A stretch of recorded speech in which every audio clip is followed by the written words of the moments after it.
할렐루야. 오늘은 우리 성도님들과 같이 은혜의 말씀을 나누기를 원합니다. 지난 시간에는 제가 교회 본질에 대해서 말씀을 드렸습니다. 교회의 본질은 예배라고 말씀드렸습니다. 오늘은 예배에 대해서 좀 더 자세하게 말씀 나누기를 원합니다. 예배라고 하는 뜻은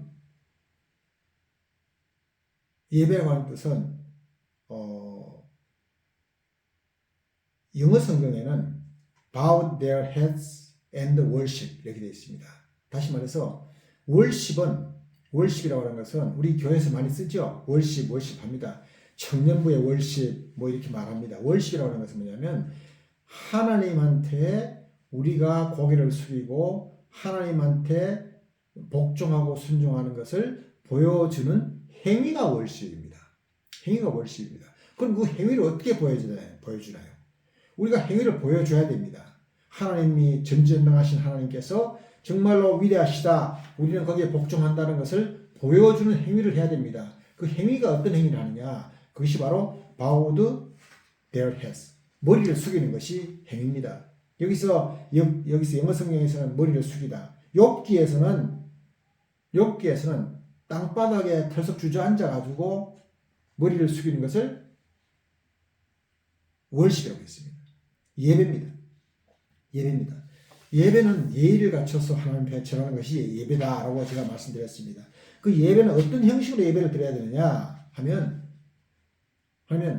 사람의 입장에서는 우리는 당연히 우리 마음속에 있는 믿음을 하나님에 대한 존경심을 표시하기 위해서 하나님 앞에 나가면 한국 사람은 무조건 꿇어 엎드려야 됩니다. 그렇잖아요? 꿇어 엎드려 절해야 됩니다. 그게 우리 한국 사람의 본성입니다. 세계 모든 사람의 본성이 그래야 되는 것입니다. 하나님 앞에 나가면 머리를 숙이고 무릎을 꿇고 이마가 땅에 닿도록 꿇어 엎드려서 절해야 됩니다. 그것이 나의 마음속에 있는 믿음, 존경하는 마음, 복종하는 마음, 순종하는 마음을 하나님한테 표현할 수 있는 우리의 자세고 방법입니다. 하나님 입장에서 바라봤을 때는 어떤 사람이 하나님 앞에 나와서 예배를 드린다고 왔는데 그냥 뻣뻣하게 서가지고 하나님 안녕하세요? 그러면서 예배를 드린다? 그럼 하나님 입장에서 봤을 때는 저 버르장머리였는 놈. 그러지 않겠습니까? 저놈이 날 무시해? 그러지 않겠습니까? 말이 안 되는 얘기죠. 말이 안 되는 얘기잖아요. 그러니까 예배는 그 형식이 중요한 것입니다. 어떤 형식이 중요하냐? 형식이 곧 그릇입니다. 그 형식과 그릇에 담는 것이 뭐냐면 담겨진 것은 존경하는 마음과 복종하는 마음과 순종하는 마음과 나의 마음속에 있는 믿는 마음이 담겨져 있는 그 형식 그릇으로 담겨져서 하나님한테 우리 마음을 표현해야 되는 것입니다. 반드시 그러한 표현을 해야 되는 것입니다. 두 번째가 뭐냐면 예배는 어떤 방법으로 예배를 드려야 되느냐? 예배를 드리는 방법이 있습니다. 어떻게 예배를 드릴 거냐? 우리의 마음속에 있는 그런 것을 어떻게 표현할 거냐? 욥기 1장 20절에서 욥이 일어나 겉옷을 찢고 머리털을 밀고 땅에 엎드려 예배하며 욥은 땅에 엎드려서 예배한다고 했어요. 겉옷을 찢고 머리털을 깎고 그렇게까지는 우리가 못할지라도 최소한도 땅에 엎드려서 예배해야 되는 것입니다. 마태복음 26장에서 예수님께서도 이렇게 하셨습니다. 예수님께서도 얼굴을 땅에 내시고 엎드려 기도하여 이르시되 내 아버지여 만일 한만하시거든 이 잔을 내게서 싫어하게 하옵소서. 예수님도 얼굴을 땅에 내시고 엎드려 기도했어요. 하나님한테. 누구한테? 하나님한테. 그럼 우리는 어떻게 해야 됩니까? 당연히 예수님 따라서 얼굴을 땅에 내고 엎드려 기도해야 되죠. 엎드려 예배해야 됩니다. 우리가 뭐라고 예수님도 얼굴을 땅에 내시고 엎드려서 예배드리면서 기도하셨는데 우리가 뭐라고 의자에 앉아가지고 건방지게 의자에 앉아서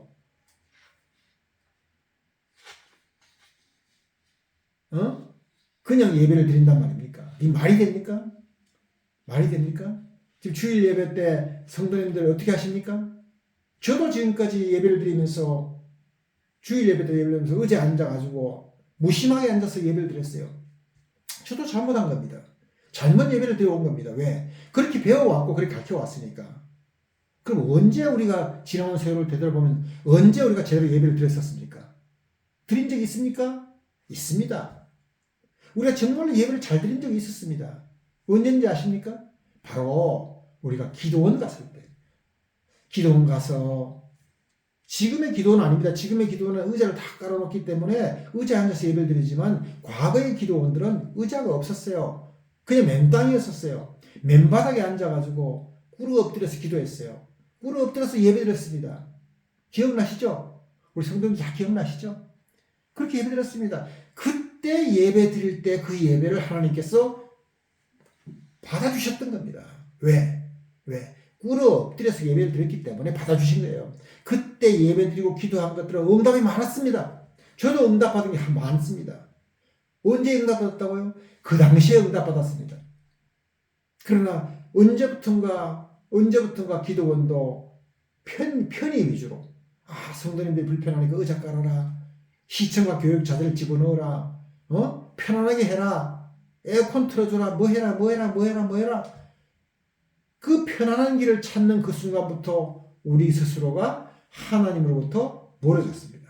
하나님께서 보시기에는 정말로 버르장말이 없는 것들이 나한테 와서 예배라고 드리네. 내가 너희들을 보지 않는다. 라고 하나님께서 거부하셨던 겁니다. 그럼 우리가 예배를 몇 번 드려야 할까요? 예배는 도대체 몇 번 드려야 합니까? 이사야서 66장에서 이렇게 말씀합니다. 이사야 66장 23절에서 야훼가 말하노라. 매월 초하루 때 초하루와 매월 첫날이죠. 첫날과 매 안식일에 매일 우리가 말하는 매 주일입니다. 매 안식일에 모든 혈육이 내 앞에 나와 예배하리라. 매월 초하루와 매 안식일마다 너희 모든 가족들이 나한테 와서 예배해라 라고 하나님께서 명령하신 겁니다. 그럼 예배를 몇 번 드려야 됩니까? 한 주에 매 주일 드려야 되고 매월 첫날 드려야 됩니다. 그렇게 하나님께서 하시라고 하셨어요. 예배를 하라고 하셨어요. 지켜야 되겠죠. 우리가 지켜야 되겠죠. 지켜야 되겠죠. 그럼 절은 몇 번 합니까? 예배는 무릎을 꿇고 엎드려서 땅에서 절한다고 하는데 절을 몇 번 합니까? 우리 다른 종교를 한번 볼까요? 이슬람은 라카트라고 합니다. 라카트라고 해가지고 자기들은 이슬람은 성전은 맨바닥입니다. 맨바닥에 엎드려서 기도하는데 예배드리는데 이 사람들은 4번 절합니다. 보통 4번 절합니다. 불교는 어떻게 하나요? 불교는 불당에 가면 의자 있습니까? 맨땅이에요. 맨바닥입니다. 맨바닥에 저 사람들도 꿇어서 엎드려서 절합니다. 뭐 몇 번 절하나요? 보통 3번 절합니다. 3번 절하고 저 사람들도 예불이라는 걸 드려요. 예불이라는 걸 드려요. 힌두교니 모든 종교들 다 절합니다. 근데 왜 기독교와 천주교는 절하지 않는가요? 저는 그 점이 굉장히 궁금합니다. 왜 그럴까요? 아마도 로마 시대 때부터 시작해서 정치가 기독교를 지배하고 로마 황제가 자기들 목적에 따라서 변질시켰기 때문에 그랬던 거 아닌가라고 저는 개인적으로 생각합니다. 정답인지 아닌지 저도 잘 모릅니다. 아무튼 간에 기독교는 유일하신 하나님께 예배를 드리면서도 절하지 않고 예배를 드립니다. 잘못된 거예요. 그러면 유일하신 하나님께 전지전능하신 하나님께 절하는데 몇 번 드려야 맞을까요? 정답은 모릅니다. 그러나 저는 예배를 드릴 때 시작할 때는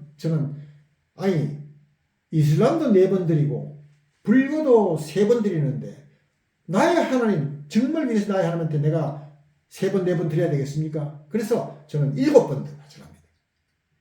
7번 절합니다. 그리고 예배 마치고 난 뒤에 하나님 오늘 예배 잘 마쳤습니다. 하나님 문안 인사 잘 드렸습니다. 하나님 요 다음에 다시 오겠습니다. 라고 작별 인사로 하나님한테 전하는 것이 5번 합니다. 5번 합니다. 왜? 이유는 없습니다. 그냥 그렇게 해야만 될 것 같아서 그렇게 합니다. 저의 경우를 말씀드린 겁니다. 제 경우가 정답은 아닙니다. 그러나 분명한 것은 여러분들 각자가 생각해서 절하는 횟수를 정하셔야 됩니다. 그럼 예배를 드릴 때 어느 방향으로 예배를 드릴까요? 동서남북 4가지 방향이 있는데 어느 방향으로 도대체 예배를 드려야 할까요?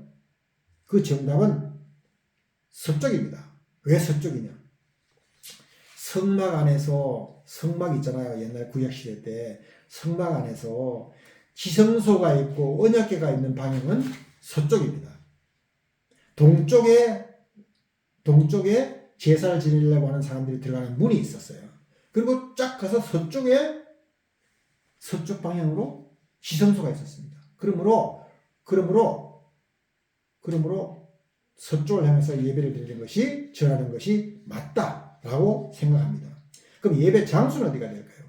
예배 장소는 불문입니다. 어디서든 예배를 드릴 수가 있습니다. 정결한 곳 어디면 다 예배를 드릴 수가 있습니다. 정결한 곳에서 드릴 수 있습니다. 그 예배를 드릴 수 있는 곳은 엎드려서 무릎 꿇고 엎드려 예배할 수 있는 곳이라면 어딘지 가능합니다. 그러나 제가 해보니까 실생활에서 이 정말 복잡한 도시 생활에서 그렇게 예배 드리는 것이 쉽지가 않습니다. 그래서 제가 권하기는 반드시 교회에서 예배실을 별도로 정해서 예배를 드리기를 권유합니다. 이 방송을 보는 목사님들이 계시다면 제가 드리는 말씀을 깊이 생각하셔서 설교실과 예배실을 구분해 주시기를 바랍니다. 목사님들이 말씀하시는 설교는 설교실에서 해주시고, 지금으로 말한다면 시청과 교육 자재가 가득 차 있는 설교실에서 성경 교육을 해주시고, 하나님한테 예배를 드리는 것은 시청과 교육 자재가 필요하지 않습니다. 그냥 경건한 장소, 거룩한 장소, 그 장소에 방을 만들어서 그 룸을 만들어서 거기서 맨바닥에 의자 깔지 말고 맨바닥에서 예배 드릴 수 있는 장소를 준비해 주시면 정말 고맙겠다는 말씀을 드립니다. 예배는 오늘 말씀드린 대로 정말로 이렇게 하나님한테 진정과 신령으로 예배 드릴 수 있는 그러한 예배가 이루어지기를 예수 그리스도의 이름으로 축원합니다. 오늘 방송 여기까지입니다. 하나님을 섬기고 예배하고 하는 모든 시청자분과 우리 성도님들께 하나님의 기도 응답과 축복이 충만하시기를 예수 그리스도의 이름으로 기도드립니다. 구독, 좋아요, 알림 눌러주시면 감사하겠습니다. 끝까지 시청해 주셔서 감사합니다. 감사합니다.